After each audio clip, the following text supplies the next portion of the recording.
Welcome to advance classroom. আজকে আমরা next ক্লাসের পরের অঙ্কগুলো নিয়ে এসেছি। আমরা করছিলাম গোলক। আগের দিন 7 অবধি অঙ্কগুলো করেছি। যারা এখনো দেখোনি তারা সবাই দেখে নাও এবং অঙ্কগুলো অবশ্যই খাতাতে করে নাও। আজকে আমি 8 অঙ্ক থেকে শুরু করছি। আচ্ছা, বই নিয়ে বসবে প্রত্যেকে। অঙ্কটা আগে পড়লাম। আর স্কিপ করবে না, পুরো ভিডিওটা দেখবার চেষ্টা করবে। তোমরা বাকি ভিডিওগুলো স্কিপ করে করে দেখছো, তার জন্য তোমাদের প্রবলেমও হচ্ছে অনেকের। অনেকে আমাকে মেসেজ করছো পার্সোনালি যে প্রবলেম হচ্ছে। তোমরা আগে পুরো ভিডিওটা দেখো, বোঝো, তারপরে আমাকে জিজ্ঞাসা করো। তার আগে জিজ্ঞাসা করছো। যাই হোক, ঠিক আছে, আজকে আমরা 8 থেকে শুরু করছি। পারলে পুরো ভিডিওটা দেখবে, স্কিপ করবে না। একটি নিরেট সীসার গোলকের ব্যাসের দৈর্ঘ্য 14 সেন্টিমিটার। এই গোলকটি গলিয়ে 3.5 সেন্টিমিটার দৈর্ঘ্যের ব্যাসার্ধের কতগুলি নিরেট গোলক তৈরি করা যাবে হিসেব করে লিখি। আচ্ছা, এই চ্যাপ্টারের সমস্ত ফর্মুলাগুলো আমি আগের ভিডিওতে একদম সুন্দর করে লিখে দিয়েছি। সেটা আগে একবার দেখে নেবে, তারপরে এই ভিডিওটা দেখবে। আচ্ছা দেখো, নিরেট গোলকের কথা বলছে। নিরেট গোলকের ব্যাসের দৈর্ঘ্য দেওয়া আছে। তাহলে আমার তো যে কোনো অঙ্ক করতে গেলে এখানে ব্যাসার্ধ লাগবে। তাই জন্য দেখো, আমি প্রথমে ব্যাসার্ধ বের করে নিয়েছি। ব্যাসার্ধ ব্যাস বাই 2 করে বের করে নিয়েছি। এখন বলছে গোলকটিকে গলিয়ে 3.5 সেন্টিমিটার দৈর্ঘ্যের ব্যাসার্ধের কতগুলি নিরেট গোলক তৈরি করা যাবে। একটা গোলকের মধ্যে কত পরিমাণ বস্তু আছে সেটা সমানই হচ্ছে তার আয়তন। এটা আমি আগের দিন বলেছি, আজকে আবার বলছি। তাহলে গোলকটিতে কত পরিমাণ বস্তু আছে সেটা বের করবার জন্য গোলকটার আয়তন বের করতে হবে। গোলকের আয়তনের সূত্রও আমি জানি, 4/3 পাই আর কিউব। আর মানে ব্যাসার্ধ, ব্যাসার্ধ মানে 7 সেন্টিমিটার এখানে, ওই জন্য 7 কিউব ঘন সেমি। এটা করে পরে আমি এখানে পুরো গুণটা করলাম না, এরকম রেখে দিলাম, কারণ এটা রাখলে পরে আমার বের করতে সুবিধা হবে। আচ্ছা, আয়তনের একক ঘন দিয়ে হয়, ঘন একক এখানে সেন্টিমিটার আছে, ওই জন্য ঘন সেমি। ঠিক আছে। আচ্ছা, তাহলে বড় গোলক যেটা ছিল তার আয়তন বেরিয়ে গেল, মানে ওতে কতখানি পদার্থ আছে বেরিয়ে গেল। এরপরে এই পদার্থটাকে গলিয়েই ছোট ছোট আকারের গোলক তৈরি করা হয়েছে। ছোট ছোট গোলক আকারের যেগুলি গোলক তৈরি করা হয়েছে তাদের ব্যাসার্ধ কি কত দিয়েছে, 3.5 সেন্টিমিটার। তাহলে তাদের আয়তনও আমি বের করে নিলাম, যে একটা একটা ছোট গোলকের আয়তন মানে এক একটা ছোট গোলকে কতটা করে পদার্থ থাকবে সেটা। এরপর আমি ধরে নিলাম এক্সটি ছোট গোলক তৈরি হয়েছে। তাহলে একটা ছোট গোলকে পদার্থ আছে এত পরিমাণ, তাহলে এক্সটা ছোট গোলকে থাকবে এক্স গুণিত এটা পুরোটা। তাহলে এখন এই এক্স, এই ছোট গোলকের যে পরিমাণ পদার্থ রয়েছে বড় গোলকে সেই একই পরিমাণ পদার্থই ছিল, কারণ বড় গোলকটাকে গলিয়েই আমি এক্সটি ছোট ছোট গোলক তৈরি করেছি। তাহলে দেখো, প্রশ্নানুসারে বড় গোলক সমান ছোট গোলক গুণিত এক্স। তাহলে বড় গোলকের এটা মান বেরিয়েছিল আমার আগে, সমান ছোট গোলক গুণিত এক্স, এটাই করেছি। অতএব এক্স সমান বড় গোলক যেমন আছে এটা রয়ে গেল, আর এটা এদিকে গেল, উল্টে গেল, গুণিত হয়ে উল্টে গেল। এরপর আমি কাটাকাটি করেছি, বেরিয়েছে আমার 8টি গোলক। তাহলে নিরেট গোলক কটা তৈরি করা গেছে, 8টি। ঠিক আছে, উত্তর সবাই অবশ্যই লিখবে। আর ফর্মুলাগুলো একবার দেখে নেবে, ফর্মুলাগুলো ভুলে গেলে কিন্তু এই অঙ্ক করতে পারবে না। এরপরে আসছি 9 অঙ্কটাতে। 9 অঙ্কটা দেখো কি বলছে, 3 সেন্টিমিটার, 4 সেন্টিমিটার ও 5 সেন্টিমিটার দৈর্ঘ্যের ব্যাসার্ধের 3টে নিরেট তামার গোলক গলিয়ে একটি নিরেট বড় গোলক তৈরি করা হলো। বড় গোলকটির ব্যাসার্ধের দৈর্ঘ্য হিসেব করে লিখি। দেখো, তাহলে এখন 3টে নিরেট তামার গোলক গলানো হচ্ছে, তারপরে একটা বড় গোলক, তার মানে 3টের যা আয়তন হবে সেটা সমান বড় গোলকটার আয়তন হবে। সেখান থেকে ব্যাসার্ধটা বের করে নেবো। তাহলে 3টে গোলকের মোট কত পদার্থ তৈরি হচ্ছে সেটা বের করবার জন্য 3টের আয়তন আগে আমি বের করে নেবো। দেখো, 3টেরই আয়তন বের করেছি। কীভাবে বের করেছি দেখো, 4/3 পাই আর কিউব, মানে 4/3 পাই ইন্টু 3 কিউব। প্রথমেরটার ব্যাসার্ধ যেহেতু 3 সেন্টিমিটার ছিল, তারপরেরটার ব্যাসার্ধ 4 সেন্টিমিটার, সেই জন্য 4/3 পাই 4 ইন্টু 4 কিউব, আর 5, তারপরেরটা 4/3 পাই 5 কিউব ঘন সেন্টিমিটার। ঠিক আছে। এরপর তাহলে মোট আয়তন কত হবে, 4/3। আচ্ছা, এখানে আমি 22-এর করে ফেলেছি, বাট এগুলো পাই রেখে দিও, এগুলোকে পাই রেখে দিও। ঠিক আছে, এগুলো 22-এর করো না, কারণ ক্যালকুলেশনে আমার সুবিধা হবে। হ্যাঁ, পরে 22-এর 7 করলেই হবে। 4-3 পাই করলাম, কমন নিয়ে নিলাম প্রত্যেকটা থেকে, তাহলে ভেতরে পড়ে গেল 3-এর কিউব প্লাস 4-এর কিউব প্লাস 5-এর কিউব, মানে পাতি আমি এই 3টে যোগ করেছি, ঠিক আছে। তারপরে 4-3 পাই কমন নিয়ে নিয়েছি, রয়েছে 3-এর কিউব প্লাস 4-এর কিউব প্লাস 5-এর কিউব, ঠিক আছে। সেটাই হলো আমার মোট আয়তন এত, ঠিক আছে। এরপরে দেখো, এরপরে ধরি বড় গোলক, মানে এগুলোকে গলিয়ে যে বড় গোলক তৈরি হলো তার ব্যাসার্ধ সমান 8 সেন্টিমিটার, তাহলে তার আয়তন হবে 4-3 পাই আর কিউ। এরপরে দেখো এর যেটা আয়তন সেটা সমানই তো এই তিনটের মোট আয়তন, কারণ এটাকে গলিয়েই তো এই বড়টা তৈরি হয়েছে, তাহলে ওটাই লিখেছি, এটা সমান এটা। এরপরে কাটাকাটি করে আমি আর এর মান বের করলাম, আর মানে হচ্ছে বড় গোলকটার ব্যাসার্ধ সমান হচ্ছে 6 সেন্টিমিটার। এবার বড় গোলকে দেখো ব্যাস বের করতে বলেছে, বড় গোলকটির আচ্ছা ব্যাসার্ধই দিয়েছে, ব্যাস দেয়নি, আমি ব্যাস বের করে দিয়েছি যদিও, 2r সমান 12 সেন্টিমিটার। তাহলে আচ্ছা আমি যে বইটা দেখে করেছি অ্যাকচুয়ালি ওখানে বোধহয় ব্যাস দেওয়া ছিল, যাই হোক। আচ্ছা তাহলে ব্যাসার্ধ আমার বেরিয়ে গেছে 6 সেন্টিমিটার। যদি কারোর বইয়ে ব্যাস বের করতে দেওয়া থাকে, যদি কোথাও ব্যাস বের করতে দেওয়া থাকে তখন তোমরা এখানে ব্যাস বের করতে পারবে, এটা দেওয়া আছে, এটা কিন্তু এখানে নেসেসারি নয়, কারণ এখানে ব্যাসার্ধের দৈর্ঘ্যই দিয়েছে, ঠিক আছে। এখানে ব্যাসার্ধের দৈর্ঘ্য বের করতে দিয়েছে, তাই জন্য এখানে এটা নেসেসারি নয়, তবু করে দেওয়া আছে। এখানে আর সমান হচ্ছে 6, ব্যাসার্ধের দৈর্ঘ্য হচ্ছে 6, এটাই উত্তর তোমরা লিখবে, ঠিক আছে। আচ্ছা এরপরে দেখো 10-টাতে এলাম। 10-টায় বলছে একটি অর্ধ গোলাকৃতি গম্বুজের ভূমিতলের ব্যাসের দৈর্ঘ্য 42 ডেসিমিটার। গম্বুজটির উপরিতল রং করতে প্রতি বর্গমিটারে 35 টাকা হিসেবে খরচ পড়লে কত খরচ হবে হিসেব করে লিখি। প্রথমে বলি একটা গম্বুজ মানে হচ্ছে একটা অর্ধবৃত্তাকার জিনিস, এইরকম হচ্ছে একটা গম্বুজ, অর্ধবৃত্তাকার গম্বুজ, ঠিক আছে। এই অর্ধবৃত্তাকার গম্বুজের উপরিতল মানে হচ্ছে এই বক্রাকার তলটা, এইটা হচ্ছে উপরিতল, এই তলটা হচ্ছে বক্রাকার তলটাই হচ্ছে ওর উপরিতল। তাহলে কি বলছে, ভূমিতলের ব্যাসের দৈর্ঘ্য, এবার হচ্ছে এইটা তার মানে ভূমিতল, এই তলটা হচ্ছে ভূমিতল, এর ব্যাস মানে এখান থেকে এতটা অবধি এটা হচ্ছে 42, ঠিক আছে, এটা হচ্ছে 42 ডেসিমিটার। তাহলে কিন্তু আমার অঙ্কটা ডেসিমিটারে করলে প্রবলেম হতে পারে, সেই জন্য আমি না একবারে মিটারে করে নিচ্ছি। দেখো ব্যাস দিয়েছে 42 ডেসিমিটার, তাহলে আমি এখান থেকে ব্যাসার্ধ বের করে নিচ্ছি 21, তারপরে এটাকে সেন্টিমিটার করে নিলাম, বাই 10 করে 2.1 সেন্টিমিটার, ঠিক আছে। এরপরে বলছে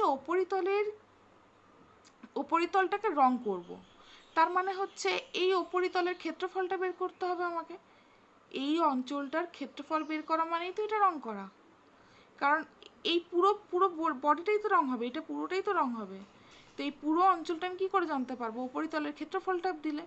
তাহলে এখন অর্ধগোলকের বক্রতলের ক্ষেত্রফল মানে কি জানি আমরা, পুরো বৃত্তর ক্ষেত্রফল মানে 4 পাই আর স্কোয়ার, তাই তো।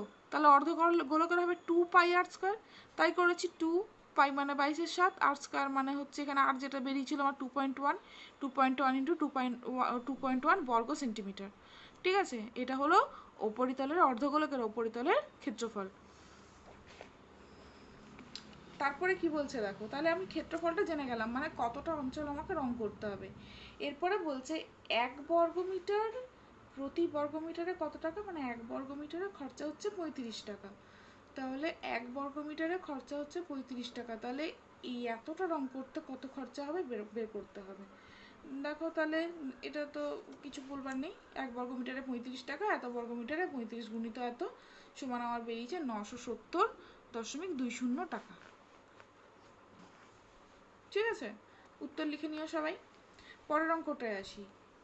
একই ধাতুর পাত থেকে তৈরি দুটি ফাঁপা গোলকের ব্যাসের দৈর্ঘ্য যথাক্রমে 21 সেন্টিমিটার এবং 17.5 সেন্টিমিটার। গোলক দুটি তৈরি করতে যে পরিমাণ ধাতুর পাত লেগেছে তার অনুপাত নির্ণয় করি। তাহলে দুটো ফাঁপা গোলকের ব্যাসার্ধ দিয়ে দিয়েছে 21 সেন্টিমিটার একটা, আর একটা হচ্ছে 17.5। তাহলে তার আগে ক্ষেত্রফলটা বের করে নিই, কারণ ফাঁপা গোলক মানেই ক্ষেত্রফল হবে।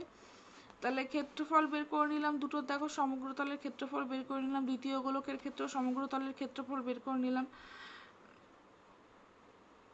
এরপরে দুটো গোলকের তাহলে যে যে ক্ষেত্রফলটা বেরোলো মানে ফাঁপা গোলক মানে তো শুধু বাইরের পোর্শন, ভেতরটা তো কিছু নেই।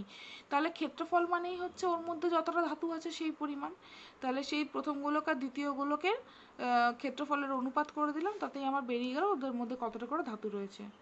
যদি নিরেট গোলক হতো সেক্ষেত্রে কিন্তু আমাকে আয়তন বের করতে হতো। আয়তন বের করলে সেটা সমান হচ্ছে ওর মধ্যে যে যত পরিমাণ ধাতু রয়েছে। আর যদি ফাঁপা গোলক দেওয়া থাকে সেক্ষেত্রে কিন্তু তার ক্ষেত্রফল বের করতে হবে। তার ক্ষেত্রফল মানে হচ্ছে তার মধ্যে কতটা ধাতু রয়েছে, ঠিক আছে? এটা কিন্তু মনে রাখবে। তারপর তাহলে এখানে বেরিয়ে গেল। পরের অঙ্কটায় আসছি, 12 অঙ্কটায়। আচ্ছা দেখো, এরপরে পরের অঙ্কটায় চলে আসি, 12 অঙ্কটায়। 12 অঙ্কটা কি বলেছে, একটি ধাতব গোলকের উপরিতল এমনভাবে কেটে নেওয়া হলো যে নতুন গোলকের বক্রতলের ক্ষেত্রফল আগের গোলকের ঠিক অর্ধেক হয়। কেটে নেওয়া অংশের আয়তনের সঙ্গে অবশিষ্ট গোলকের আয়তনের অনুপাত নির্ণয় করি। এখন তাহলে ধরে নিই দুটো গোলক রয়েছে, দুটো গোলকের বড়টার ব্যাসার্ধ দিয়ে নিয়েছি আর একক। তাহলে বড় গোলকটার বক্রতলের ক্ষেত্রফল বের করে নিলাম 4πr²। ছোট গোলকের ব্যাসার্ধ আর, ছোট গোলকটির বক্রতলের ক্ষেত্রফল বের করলাম। কেন আমি বক্রতলের ক্ষেত্রফল বের করলাম, কারণ এই দুটো দিয়ে এখানে বইয়ে তোমাদের শর্তটা দেওয়া আছে যেটা থেকে আমি মানটা বের করতে পারবো। তাহলে প্রশ্ন অনুসারে দেখো 4πr² মানে বড়টার গোলকের বক্রতলের ক্ষেত্রফল সমান ছোট গোলকের 2 গুণ, মানে হচ্ছে বড় গোলকটা দ্বিগুণ ছোট গোলকটা, তাই তো দেওয়া আছে। ছোট গোলকটা বড় গোলকের অর্ধেক মানে এটা হচ্ছে দ্বিগুণ, তাহলে 2 গুণিত ছোট গোলকের ক্ষেত্রফল।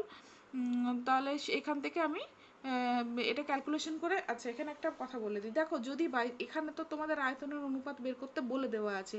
বাই চান্স এখানে যদি দেওয়া থাকতো যে দুটোর ব্যাসার্ধের অনুপাত কত, তখন কিন্তু আমি এইখান থেকেই ওটা পেয়ে যেতাম, পরপর এরকমভাবে আসতো, এটা হচ্ছে ব্যাসার্ধের অনুপাত। এটা তোমাদের বইয়ে দেওয়া নেই, এটা আমি তোমাদেরকে এখান থেকে পেলাম, দেখিয়ে দিলাম।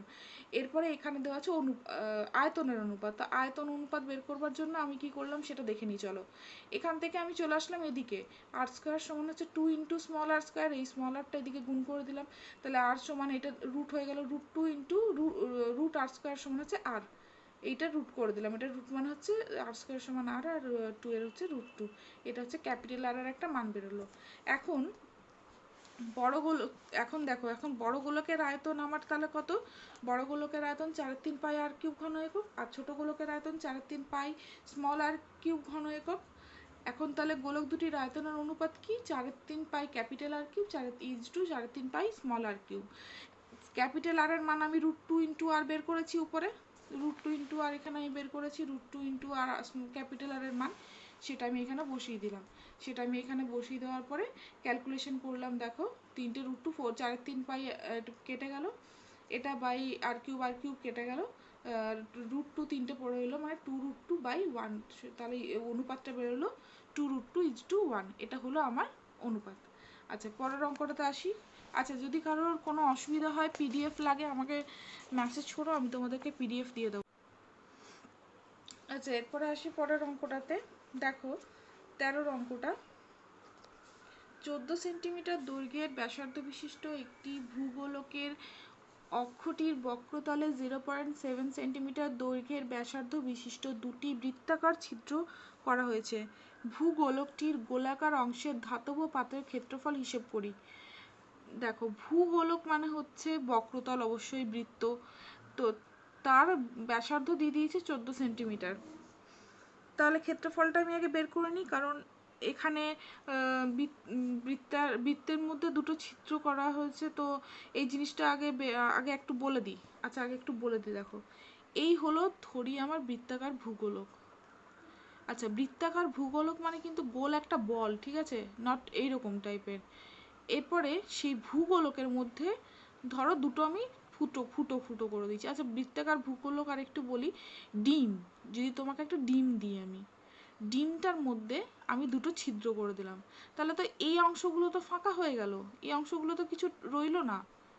তার মানে কি, যদি আমি এখন তোমাকে বলি ভূগোলকটার ক্ষেত্রফল কত, তাহলে এর ক্ষেত্রফল আর এর ক্ষেত্রফলটা আমি এখান থেকে বের করে বাদ দিয়ে দেবো, তবে আমি ভূগোলকের অরিজিনাল ক্ষেত্রফলটা পাবো। ঠিক আছে, এইটুকু কনসেপ্ট রাখো, এরপরে অঙ্কটা করলে দেখলেই বুঝে যাবে। দেখো প্রথমে আমি ভূগোলকের 14 সেন্টিমিটার দৈর্ঘ্যে ব্যাসার্ধ বিশিষ্ট এই যে ভূগোলক, এর ব্যাসার্ধ হচ্ছে 14 সেন্টিমিটার, তার ক্ষেত্রফল হচ্ছে 4πr², মানে এটা।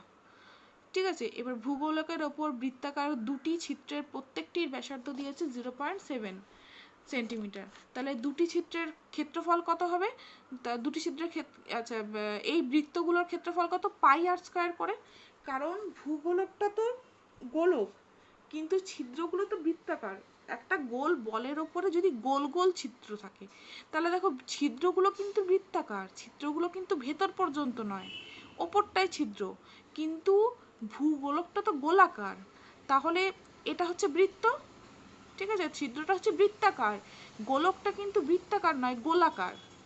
ওকে, তাহলে এই বৃত্তের ক্ষেত্রফল মানে আমি পাই আর স্কয়ার জানি তো। এবার যেহেতু দুটো বৃত্ত, দুটো ছিদ্র রয়েছে, তাই 2 গুণিত পাই আর স্কয়ার। ঠিক আছে, বোঝা গেল? আর এখানে একটাই ভূগোলক ছিল, গোলক, সেই জন্য ওর ক্ষেত্রফল হচ্ছে 4 পাই আর স্কয়ার। এটা ফর্মুলা। আর বৃত্তের ক্ষেত্রফল কিন্তু পাই আর স্কয়ার, এটাও তোমাদেরকে আমি আগে দেখিয়েছি, ফর্মুলাতে দেখে নিও। তাহলে আমি ছিদ্রগুলোরও ক্ষেত্রফল জেনে গেলাম, আর ভূগোলকেরও ক্ষেত্রফল জেনে গেলাম। এখন ছিদ্র দুটি বাদে পৃষ্ঠের ক্ষেত্রফল কত হচ্ছে তাহলে? 4 পাই আর স্কয়ার যেটা ছিল আমার, মাইনাস ছিদ্রের ক্ষেত্রফল, এই দুটোকে বিয়োগ করে আমার এসছে 2460.92 বর্গ সেন্টিমিটার। এটাই উত্তর। ঠিক আছে, পরের অঙ্কটায় চলে আসি। পরের অঙ্কটা কি দিয়েছে? 8 সেন্টিমিটার দৈর্ঘ্যের ব্যাসার্ধ বিশিষ্ট একটি নিরেট লোহার গোলককে গলিয়ে 1 সেন্টিমিটার দৈর্ঘ্যের ব্যাসার্ধের কয়টি নিরেট গুলি তৈরি করা যাবে হিসেব করে লিখি। এটা খুব ইজি, এরকম একটা অঙ্ক আগেও আমি করেছি। আচ্ছা, আবার করে দিচ্ছি, তোমরা দেখে নিও, যদি অসুবিধা হয় বলো। দেখো 8 সেন্টি, আচ্ছা এই অঙ্কটা কিন্তু খুব ইম্পর্টেন্ট তোমাদের জন্য। ঠিক আছে, 8 সেন্টিমিটার ব্যাসার্ধের গোলকের আয়তন আগে বের করে নিচ্ছি, আয়তন বের করে নিয়েছি কত। আবার 1 সেন্টিমিটার ব্যাসার্ধের ছোট ছোট গোলক যেগুলো, তার আয়তন বের করে নিয়েছি। এখন ধরি 1 সেন্টিমিটার ব্যাসার্ধের এক্সটি গোলক তৈরি হবে, তাহলে বড় গোলকটা সমান এক্স গুণিত ছোট গোলকের আয়তন সমান, তাহলে এক্স সমান বেরিয়ে গেছে 512, তাহলে 512টি গোলক তৈরি হবে। ঠিক আছে, এটা একদম 8-এর অঙ্কটার মতন, 8-এর একটা করেছিলাম মনে হয়, 8-এরটাই করেছিলাম, 8-এরটা। 8 আর 14-র অঙ্কটা একই অঙ্ক, একদম সেম। আচ্ছা, আজকে তাহলে এইটুকুই, বাকি প্রশ্নগুলো নিয়ে পরের দিন আসছি।